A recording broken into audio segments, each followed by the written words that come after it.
Hello বন্ধুরা, কেমন আছেন? আশা করি সবাই ভালো আছেন। অনেক সময় দেখা যায় যে আমরা যখন বিকাশে কাউকে টাকা পাঠাতে যাই তখন কিন্তু আমরা অনেক সময় ভুল করে ভুল নাম্বারে টাকা পাঠিয়ে দিই। যার ফলে হচ্ছে আমরা ওই টাকাগুলাকে রিটার্ন করতে পারি না। কেননা আমরা অনেক সময় তাদেরকে ফোন দিলে তাদের ফোন নাম্বারটি বন্ধ থাকে বা যে নাম্বারটিতে আমরা টাকা পাঠিয়েছি তার নাম্বারে কোনো বিকাশ থাকে না। যার ফলে হচ্ছে সে টাকাগুলো আমরা পরবর্তী রিটার্ন করতে পারি না। তো আজকে এই ভিডিওতে আমি আপনাদেরকে দেখিয়ে দিচ্ছি কিভাবে আপনারা যে কোনো ভুল নাম্বারে যদি আপনারা সেন্ড মানি করে ফেলেন কিংবা আপনারা টাকা পাঠিয়ে দিন ভুলবশত, তাহলে সেই টাকাগুলোকে কিভাবে ১ মিনিট সময়ের ভিতরে রিটার্ন করবেন বা আপনার বিকাশে আবার নিয়ে আসবেন, সেটাই দেখিয়ে দিচ্ছি আজকের এই ভিডিওতে। সো আপনারা অবশ্যই ধৈর্য সহকারে সম্পূর্ণ ভিডিওটি কন্টিনিউ করুন। তাহলে খুব সহজে আপনারা যে কোনো ভুল নাম্বারে টাকা পাঠানোর পর সেই টাকাগুলোকে আবার খুব সহজে রিটার্ন করতে পারবেন।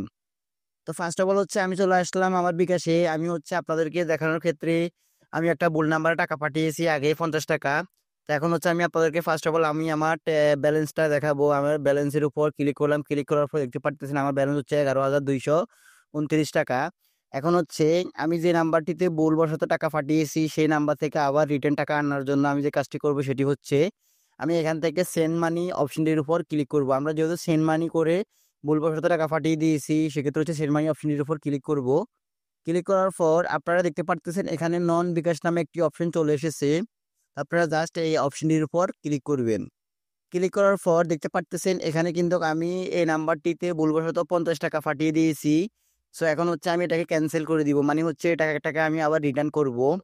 তো রিটার্ন করার জন্য আপনারা দেখতে পারতেছেন রিটার্নের পাশে একটি ক্যানসেল আইকন। তো আপনারা জাস্ট এখান থেকে হচ্ছে ক্যানসেলটির উপর ক্লিক করবেন বা ক্যানসেল লেখাটির উপর ক্লিক করবেন। ক্লিক করার পর এখান থেকেও হচ্ছে আপনারা জাস্ট ইয়েস এর উপর ক্লিক করে দিবেন। ক্লিক করে দেওয়ার পর দেখতে পারতেছেন এখানে কিন্তু অটোমেটিক্যালি সেটা ক্যানসেল হয়ে গিয়েছে। ক্যানসেল হয়ে যাওয়ার পর এখন হচ্ছে আপনাদেরকে যদি আমি আবার ব্যাগে গিয়ে দেখাই তাহলে দেখতে পারবেন আমার টাকাটা কিন্তু অটোমেটিক্যালি রিটার্ন চলে এসেছে।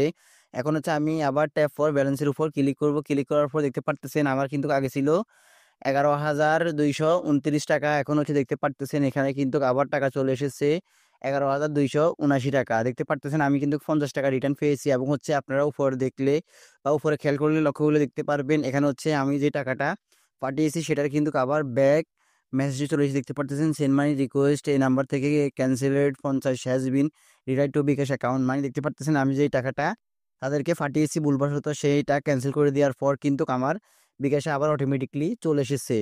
তো এটি হচ্ছে সব নাম্বারে হবে না, যে নাম্বারগুলোতে বিকাশ চালু নেই বা বিকাশ এখনো খুলে নাই সেই অ্যাকাউন্টগুলো থেকে যদি আপনারা বা সেই অ্যাকাউন্টগুলো যদি আপনারা ভুলবশত টাকা পাঠিয়ে দেন তাহলে সেই নাম্বার থেকে আপনারা ক্যানসেল করতে পারবেন।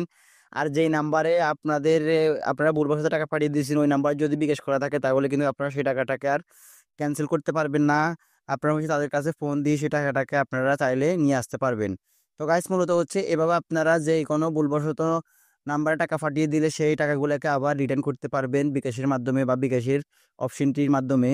সো এইভাবে হচ্ছে আপনারা কাজটি করে নিতে পারবেন। তো গাইস মূলত এটা হচ্ছে আজকের এই ভিডিও। তো আপনারা যদি আমার এই ভিডিওটা থেকে একটু উপকৃত হন কিংবা ভালো লেগে থাকে তাহলে অবশ্যই ভিডিওতে একটু লাইক দিয়ে যাবেন আর অবশ্যই এই চ্যানেলটিকে সাবস্ক্রাইব করে পাশে থাকা বেল আইকনটি অন করে দিয়ে যাবেন।